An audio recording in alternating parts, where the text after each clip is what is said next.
welcome. It's time for another exciting Magnus Protocol review.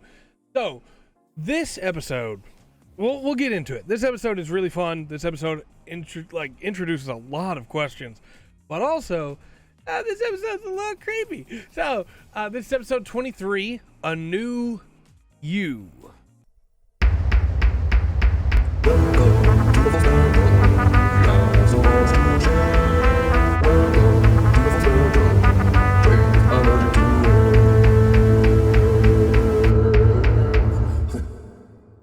Our classification is CAT-130RBC3536-2008-180-42024.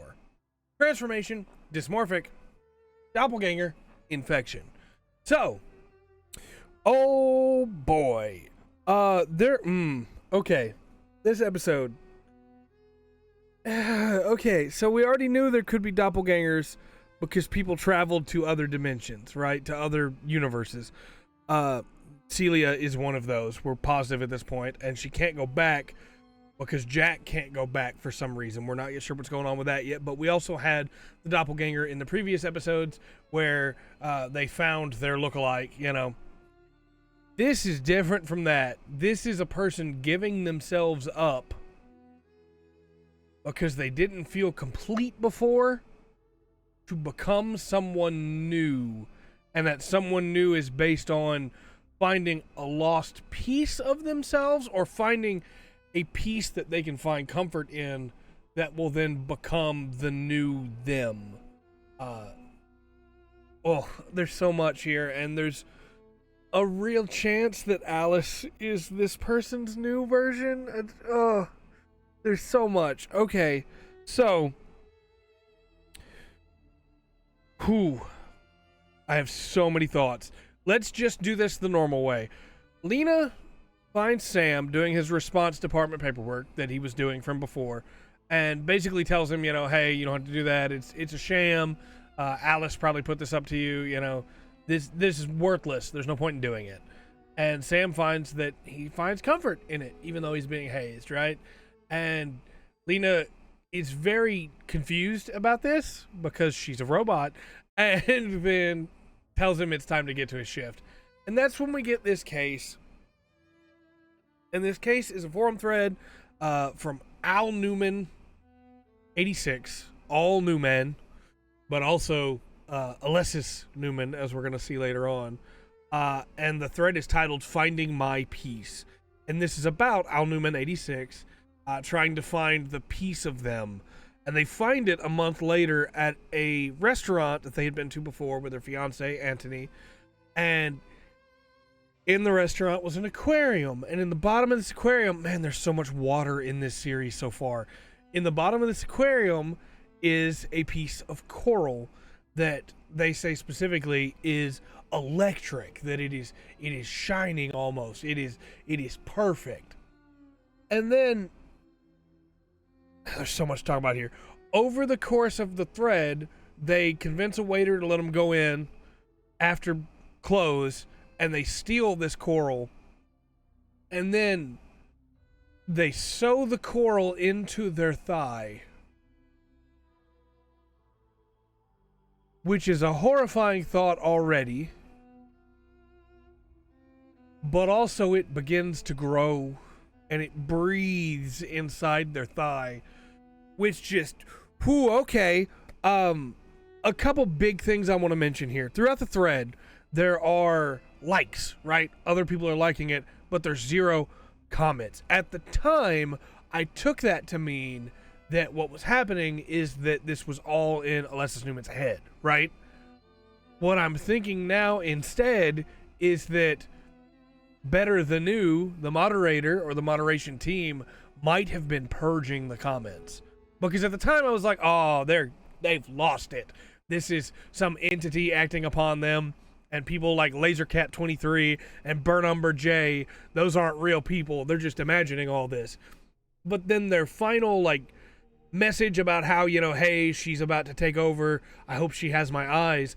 Has 50 or 37 comments. I almost said 57. 37 comments that are still there. That leads me to believe that in actuality, it had been getting purged up until this point. But it could be either way.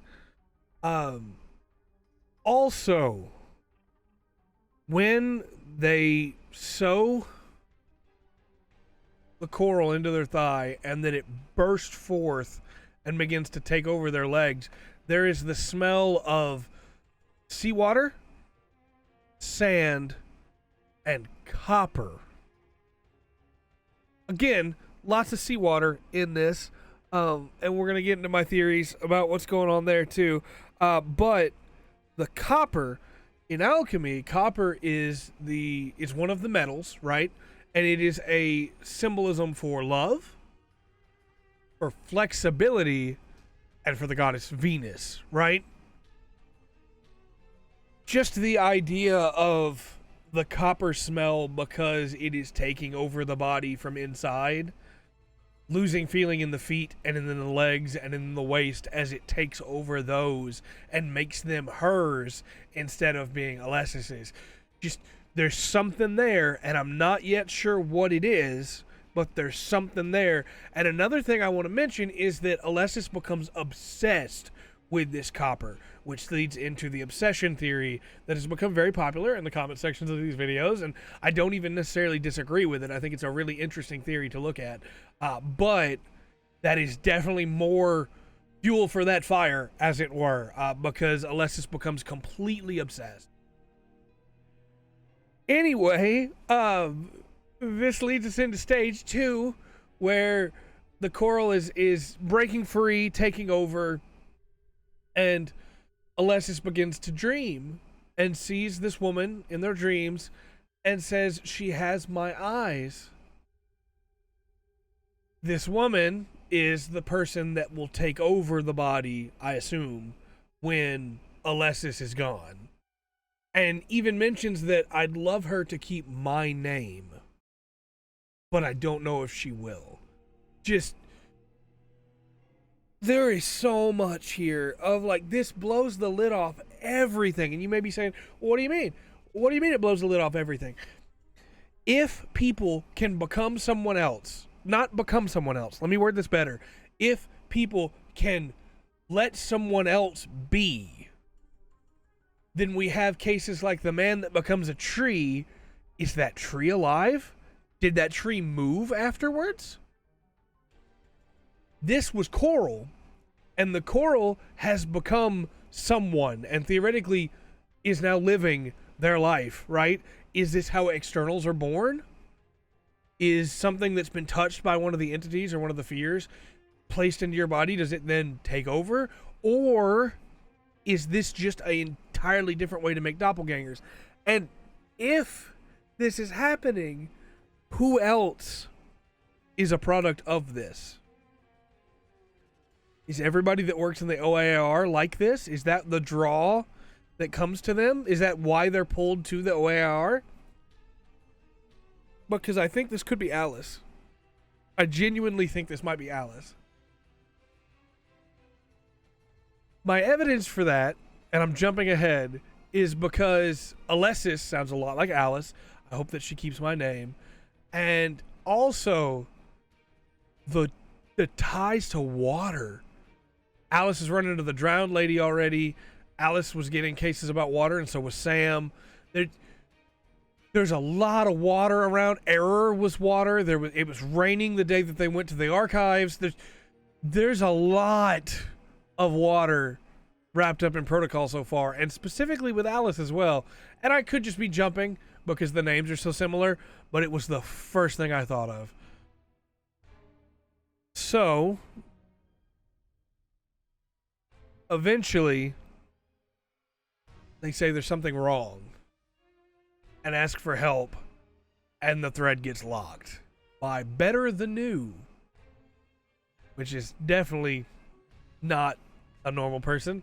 There's a whole forum apparently where you can find rules and guidelines to help you do this process, which feels a lot again like the man that was viewing the footage and had a blog where people were supposedly responding to him, but there were no responses filed. I don't know. It feels to me like this is tying into a bunch of things and might be way more important than it seems on the surface, right? And then we get into the parts that I feel like most people are going to be talking about. I feel like most of the stuff that I've already covered is not going to be that important to a lot of people. That's just, oh man, this was creepy. It was really crazy when they watched their stomach unzip in front of them. But I feel like there's so much more there that we don't know. We tie that into like the future stuff and the fear of the future. And people are like, Mr. Blobby. I'm sorry, not Mr. Blobby. That's the actual real life one. I've done my research on Mr. Blobby recently, and that has taken over. Mr. Bonzo, I definitely apologize to poor Mr. Blobby. You've done nothing wrong that I know of. But also, Celia mentions having like evil toy cases. That's gonna come up again. But here's the part that most people I feel like will be talking about, and that's, how dare you? This world's John and Martin had never met. How dare you? But also, one of them died in a cycling accident, and another had an issue with their heart. And Celia lies about how she found out the names. When she mentioned she was just poking around, you can hear the that's definitely a lie. But she doesn't seem to miss a beat about it. And so the question in my mind is, how many worlds has she been to? If she's not surprised at all that they're dead, is this her first time looking for them? Or is this her 100th time looking for them? She then says that she has a really good lead on Basira and Helen Richardson, which is very interesting. And right as they're having this important conversation, Gwen walks in and is very sour because she's terrified. And Celia tries to help, but it doesn't really go very well. And when they leave, Gwen breaks down, but Alice comes in, and Gwen tells Alice everything. There's a really powerful moment here where Gwen is like, oh, you don't believe me, do you? And Alice is like, no, yeah, I do. Like, of course. And she does it in her own Alice way, but she doesn't just discount it. She doesn't just shut her down. And then the tape recorder gets brought up. And Alice panics. Of something is trying to get us, something is after all of us. And Gwen basically is like, well, what do we do? You know, how are we going to get out of this? And the answer is, I don't know. And so I am really, really excited for where this is going to go. We have a bunch of things tying in, of course, but we also have like this brand new finding my peace angle that hadn't come in before of the story of, what are these people? The man that was full of snakes, was he a man that had been taken over by the snakes, or was he a man that had placed a snake inside him and it had grown and multiplied inside his body? Was he like this, a transformation, a dysmorphic transformation into a doppelganger that is infected? There is so much this could just blow the lid off of. And again, the tie-in to copper, right? Not just love and fertility, but flexibility as well. Of what are these metals being used for? And, just, was it the copper in her blood? There's so much. There's so much, man. Copper being used as one of the main metals that they tried to use to make the Philosopher's Stone in alchemy, right? Are all of these just different attempts to find immortality? Is it going to be that Jonah Magnus, or Albertus Magnus in this version, or any variation of that person, have just been using all these different attempts to try and become immortal? Jumping to other worlds, tampering with the future, trying to enslave the entities and bind them to metals, trying to create a secondary doppelganger of yourself. Are all of these just going to be different attempts for immortality? Because that's my main theory right now, is that this is all a game. This is all an experiment that someone has been running to try and get to the great work of alchemy. And our characters have been sucked up into this. And when I say our characters, I don't just mean the protocol characters. I mean also John and Martin. I so stoked to see what comes next. Let me know your thoughts and your theories in the comment section down below. If there's anything I missed, there is so much cool stuff in these. I feel like if I went back over from the beginning, and I might try to do that in our next break, but I still need to work on the ARG. But if I went back over it from the beginning already now, I feel like I would have a very different understanding of where things are at. And that might be a fun discussion. Maybe we'll do a video during the next break of like, hey, going back over my notes for each of the episodes and seeing what now has a new meaning. Specifically, the reason I say that is because in the first episode, the phrase, the shadows hide whatever it was that took him away from me. Is that just, hey, something got him, or is that something was pressed inside his skin? Because in that episode, something is moving under his skin. Is that another one of these doppelgangers? She says some of him, a piece of him. That's what it feels like to me. But there's so much going on. So again, let me know your thoughts in the comment section below. I'm going to stop because otherwise I'm just going to keep rambling. I'm so excited.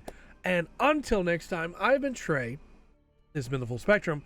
Remember to always enjoy the full spectrum that Magnus Protocol has to offer.